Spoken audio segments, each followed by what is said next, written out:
Welcome back to the channel, folks. We're diving headfirst into the captivating realm of extraterrestrial encounters today. We'll explore mind-boggling stories and incidents, ask the profound question, are we alone in this vast universe? So fasten your seatbelts and don't forget to hit that subscribe button and give us a thumbs up if you're enjoying this content. Your support fuels our journey into the unknown. Are you ready to embark on this captivating journey? Here we go. Our journey begins with the intriguing Travis Walton incident. A tale as old as time, or at least as old as 1975. Deep in the heart of Arizona's Apache Sitgreaves National Forest, a group of loggers witnessed something that would forever change their lives. Their co-worker, Travis Walton, was seemingly abducted by a UFO, at least that's what they claimed. And for the longest time, I was skeptical about this story, just as many of you might be. But then I heard Travis Walton's interview on the Joe Rogan Experience, and it gave me pause. There was sincerity in his voice, a certain conviction that made me reconsider. Travis spoke of his harrowing experience with such detail, such vividness, that it was hard to dismiss him as just another hoaxer looking for his 15 minutes of fame. He described a spacecraft of unprecedented design, humanoid entities with striking features, and most importantly, a sense of time lost that he could never fully comprehend. His recounting was so compelling that it made me question my own beliefs about his supposed abduction. Whether it was a genuine extraterrestrial encounter or a figment of an overactive imagination, one thing was clear. This incident had a profound impact on Travis Walton and his co-workers, an impact that resonates even today, nearly 50 years later. This encounter leaves us curious and questioning, doesn't it? Next, we delve into the South Africa UFO incident, an event that has stirred the imaginations of many and left an indelible mark on the lives of a handful of school children in Ruwa, Zimbabwe.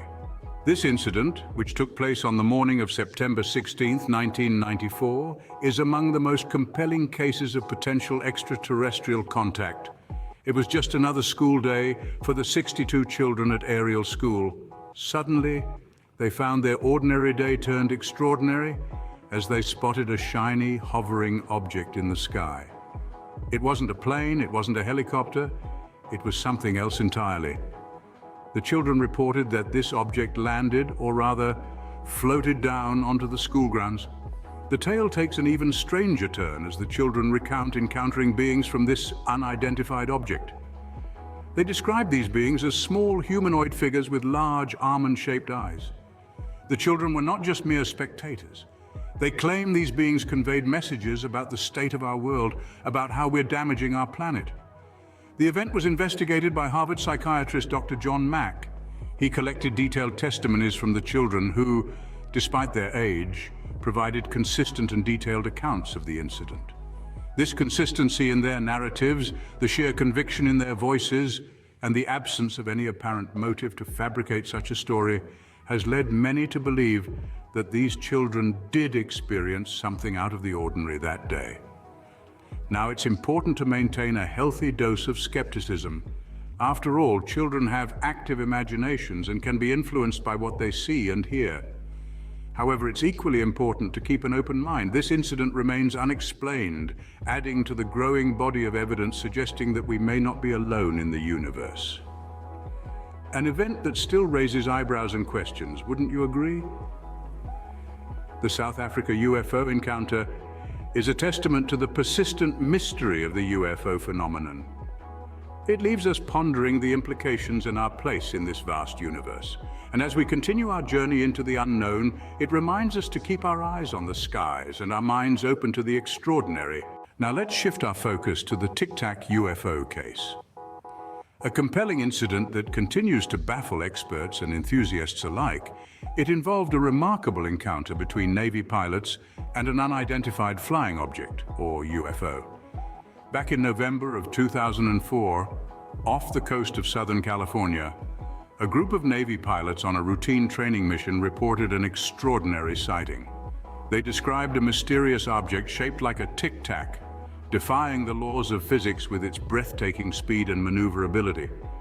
What was most intriguing about this case was the advanced technology that the UFO seemed to exhibit. Moving at hypersonic speeds without a sonic boom, stopping abruptly in midair and then accelerating instantaneously to the point of disappearing from sight, These maneuvers were far beyond the capabilities of any known aircraft. The pilots involved, including Commander David Fravor, have come forward with their testimonies, providing a sense of credibility to the incident. Fravor, an experienced pilot with over 16 years of flying under his belt, was adamant about what he saw. He described the object as a 40-foot-long, white, oblong shape, hovering above the water before it rapidly ascended and disappeared. The encounter was further substantiated by radar data and infrared footage released by the Pentagon in 2017. The footage, captured by an advanced targeting pod known as the AT-FLIR, shows the unidentified object moving in ways that appear to defy our current understanding of aerodynamics. So, what could explain the Tic-Tac UFO? Was it a secret military technology, a foreign spy drone, or perhaps evidence of extraterrestrial intelligence? The truth remains as elusive as the object itself. This case serves as a reminder that there are still mysteries in our skies that we are yet to unravel, and every new sighting, every unexplained encounter only adds to this growing body of enigma. The universe never ceases to amaze us, does it?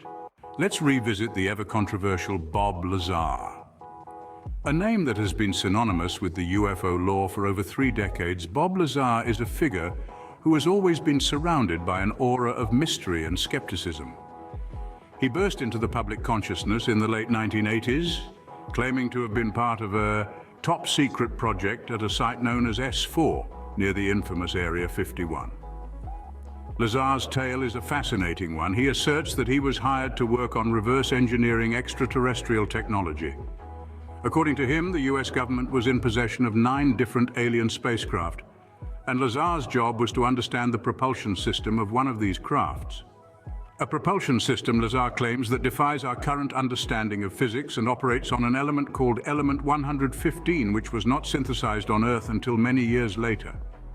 What's interesting is Lazar's detailed description of the alien craft. He speaks of a seamless metallic disc powered by a gravity wave propulsion system and capable of bending space-time around it. An idea so far-fetched yet so detailed, it's hard to dismiss it outright. But here's where the controversy kicks in. Despite the fascinating details, there's a significant lack of evidence supporting Lazar's claims. His educational and employment records are non-existent, and many experts have pointed out inconsistencies and scientific inaccuracies in his story.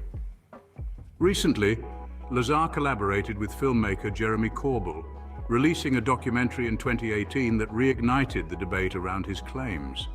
The documentary, while not providing concrete evidence, certainly added fuel to the fire of this ongoing debate. So where does this leave us? Well, regardless of whether we believe Bob Lazar or not, his story has undeniably become a part of the UFO folklore.